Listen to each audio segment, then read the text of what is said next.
ಸಂಸತ್ತಿನ ವಿಶೇಷ ಅಧಿವೇಶನದಲ್ಲಿ ಒಂದು ಸಾಂವಿಧಾನಿಕ ತಿದ್ದುಪಡಿ, ಎರಡು ಮಸೂದೆಗಳನ್ನು ಕೇಂದ್ರ ಸರ್ಕಾರ ಮಂಡಿಸಿತು. ಸಾಂವಿಧಾನಿಕ ತಿದ್ದುಪಡಿ 2/3 ಮೆಜಾರಿಟಿ ಬೇಕಾಗಿತ್ತು, ಅದು ಸಿಗದೆ ಬಿದ್ದು ಹೋಯಿತು. ಮಹಿಳೆಯರಿಗೆ ಸಂಸತ್ನಲ್ಲಿ 33% ಮೀಸಲಾತಿ ಕಲ್ಪಿಸಿಕೊಡುವ ಸಾಂವಿಧಾನಿಕ ತಿದ್ದುಪಡಿ ವಿಧೇಯಕಕ್ಕೆ ಸೋಲಾಯಿತು.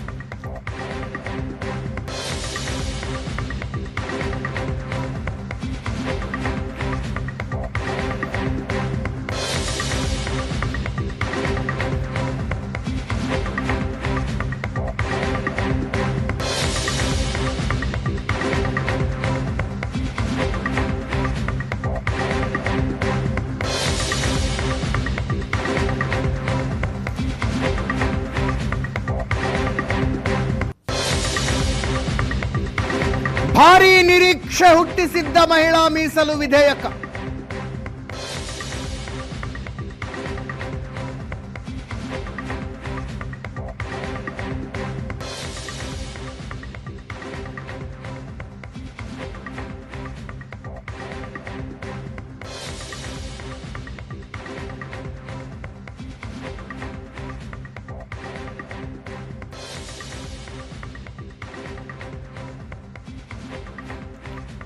ಐವತ್ನಾಲ್ಕು ಮತಗಳ ಕೊರತೆಯಾಯಿತು ಎನ್ಡಿಎಗೆ.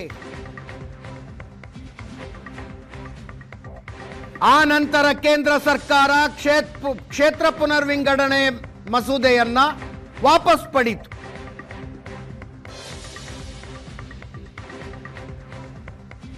ಮಸೂದೆಯ ಪರವಾಗಿ 298 ಸಂಸದರು ಮತ ಚಲಾವಣೆ ಮಾಡಿದ್ರೆ,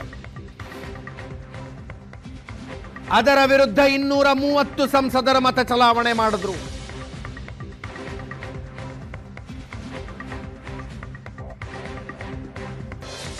ಮುನ್ನೂರ ಮತಗಳು ಬೇಕಾಗಿತ್ತು, 298 ಮತಗಳು ಮಾತ್ರ ಬಿದ್ದವು.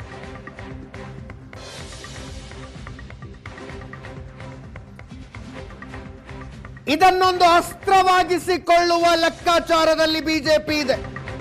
ವಿಪಕ್ಷಗಳ ವಿರುದ್ಧ ಇದನ್ನು ಅಸ್ತ್ರವನ್ನಾಗಿಸಿಕೊಂಡು ಹೋರಾಡುವ ಉಮೇದಿಯಲ್ಲಿದೆ ಎನ್ಡಿಎ.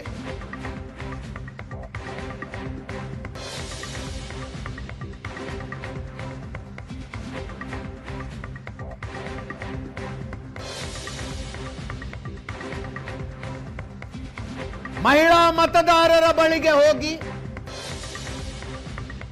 ಮಹಿಳೆಯರಿಗಾಗಿ ತರಲು ಹೊರಟಿದ್ದ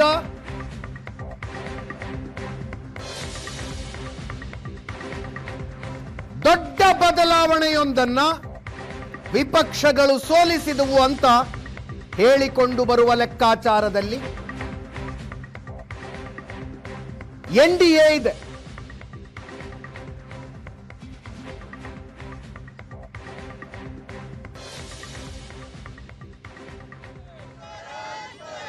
ಮೀಸಲಾತಿ ವಿರೋಧಿ ಪ್ರಿಯಾಂಕಾ ಮೀಸಲಾತಿ ವಿರೋಧಿ ಮಮತಾ ಬ್ಯಾನರ್ಜಿಗೆ ಎನ್ಡಿಎ ಕೂಟಕ್ಕೆ ಸಬಲೀಕರಣ ವಿರೋಧಿಸುತ್ತಿರುವ ರಾಹುಲ್ ಗಾಂಧಿ ನೀತಿಗೆ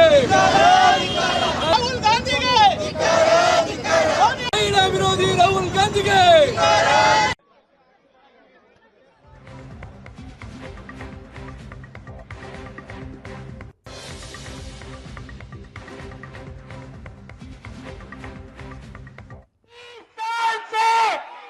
देश की आधी आबादी, ये महिलाएं लगातार अपना अपमान बर्दाश्त कर रही है, अपना अपमान बर्दाश्त कर रही है कि बार बार सदन में ये बिल आता है, बार बार सदन में ये बिल आता है, कभी फाड़ दिया जाता है, कभी फेंक दिया जाता है और कभी इसका विरोध होता है। इसके पीछे क्या कारण है कि कभी वो कहते हैं डिलिमिटेशन नहीं चाहिए, कभी वो कहते हैं परिसीमन नहीं चाहिए, कभी कहते हैं 543 में करो, कभी कहते हैं संख्या बढ़ा दो, कभी साउथ के राज्यों की बात करते हैं, कभी कोटों में कोटों की बात करते हैं, कभी मुस्लिम महिलाओं की बात करते हैं। मैं आज आप सब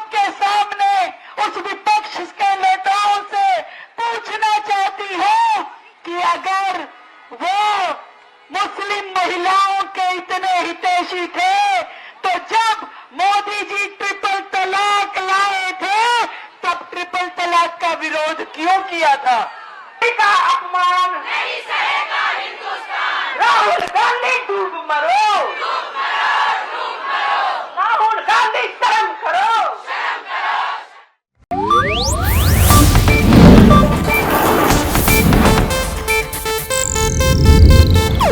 ಇದು ಏಷ್ಯಾನೆಟ್ ನ್ಯೂಸ್ ನೆಟ್ವರ್ಕ್ ಪ್ರಸ್ತುತಿ.